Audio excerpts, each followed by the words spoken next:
নমস্কার বন্ধুরা, নিবার রান্নাঘরে আপনাদের সবাইকে স্বাগত। আমি আজকে আবারও একটি নতুন রেসিপি নিয়ে এসেছি, ফুলকপির রোস্ট। আপনারা দেখতে থাকুন, প্রথম থেকে শেষ পর্যন্ত আপনাদের দেখার অনুরোধ রইল।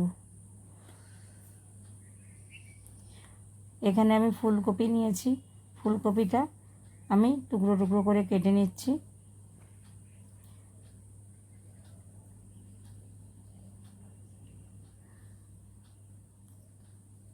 বাজারে অনেক তাজা তাজা ফুলকপি পাওয়া যাচ্ছে, তাই ভাবলাম আজকে আপনাদের রোস্ট বানিয়ে দেখাই। ফুলকপিটা কাটা হয়ে গেছে। এবার অল্প নুন দিয়ে জলের মধ্যে অল্প করে আমি ভাপিয়ে নেব। এখানে পোস্তর দানা বেটে নিচ্ছি। 2 চামচ পোস্ত নিয়েছি। এখানে আমি কাজু, মগজদানা, কাঁচা লঙ্কা, টক দই একসঙ্গে পেস্ট করে নেব। কাঁচা লঙ্কা যে যেরকম ঝাল খাবে সেরকম দেবেন। বাটা হয়ে গেছে। এবার আমি কড়াতে সাদা তেল দিয়ে দিচ্ছি। ভাপানো ফুলকপিগুলো ভেজে নেব। আমার রান্নাটা দেখে আপনাদের যদি ভালো লাগে তাহলে রান্নাটিকে লাইক করে দেবেন, কমেন্ট করে দেবেন আর চ্যানেলটিকে সাবস্ক্রাইব করে দেবেন। আপনারা বাড়িতে কিন্তু এই রান্নাটা অবশ্যই বানাবেন। বানিয়ে আমাকে কমেন্ট করে জানাবেন রান্নাটা কেমন হয়েছে।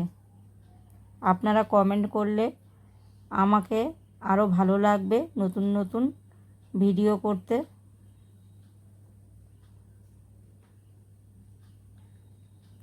ফুলকপিটা ভেজে নিচ্ছি। খুব কড়া করে ভাজবো না, অল্পই ভাজবো। কাজু বাটার মধ্যে আমি অল্প মিষ্টি দিয়ে ভালো করে মিশিয়ে নিচ্ছি। মিষ্টিটা আমি স্বাদ মতোই দেব, যে যেমন মিষ্টি খায়।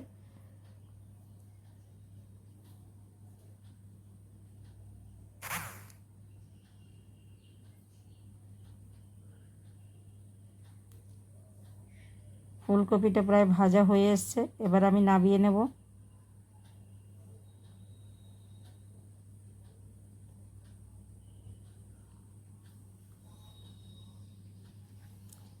এই রেসিপিটি পরোটা, লুচি, ফ্রায়েড রাইস এগুলোর সাথে খেতে খুবই ভালো লাগবে।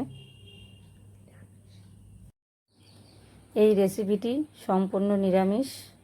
আপনারা যারা নিরামিষ খান তারা এই রেসিপিটি বাড়িতে বানিয়ে খেতে পারেন। শনি মঙ্গলবারে যারা নিরামিষ খান তারাও বানিয়ে খেতে পারেন। বাড়িতে ধরুন কোনো অতিথি এলো, তাদের জন্য বানিয়ে দিতে পারেন। ওই তেলের মধ্যে আরেকটু তেল দিয়ে তেজপাতা দিয়ে দিয়েছি, গোটা গরম মশলা দিয়ে দিয়েছি, 1/2 চামচ জিরে দিয়ে দিয়েছি গোটা। দিয়ে আমি ভালো করে নাড়িয়ে যে পেস্টটা বানিয়ে রেখেছিলাম কাজু বাদাম, দই, মগজদানা দিয়ে, ওই পেস্টটা আমি দিয়ে দিয়েছি। দিয়ে আমি ভালো করে নাড়িয়ে দিচ্ছি।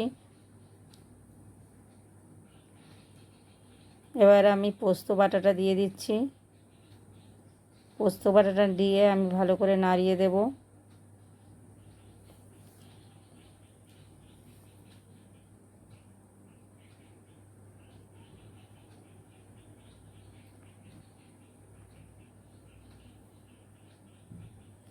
হাফ চামচ হলুদ দিয়ে দেবো কালারের জন্য।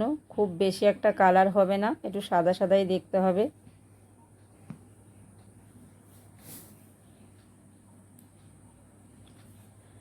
হাফ চামচ জিরের গুঁড়ো দেব।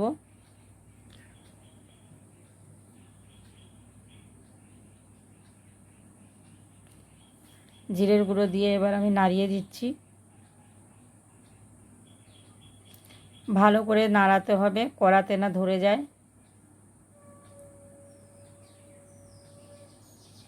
স্বাদ মতো নুন দিয়ে দেব।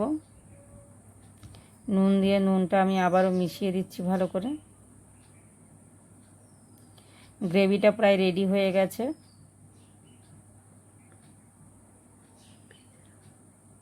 ভেজে রাখা ফুলকপিগুলো দিয়ে দিচ্ছি।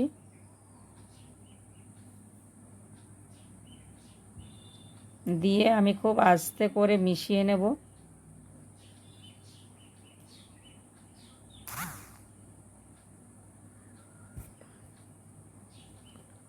ভালো করে মিশিয়ে নিতে হবে। মশলার বাটি ধুয়ে অল্প জল দিয়ে দেব। জলটা দিয়ে আবারও আমি ভালো করে নাড়িয়ে দিচ্ছি।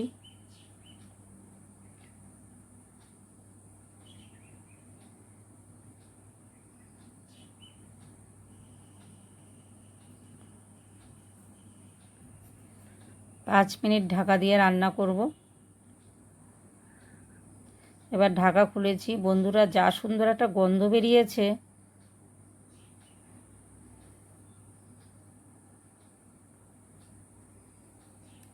একটু ঘন ঘন হলেই আমি এটা নামাবো।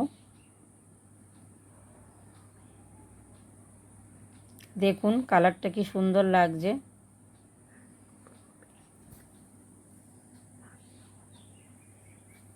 রান্না হয়ে গেছে, এবার আমি নামিয়ে নেব।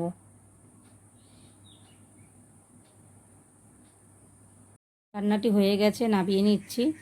এই রেসিপিটি আমি আলু কুলচার সাথে পরিবেশন করব। এর পরের রেসিপিটি আলু কুলচা আপনারা এই চ্যানেলে দেখতে পাবেন।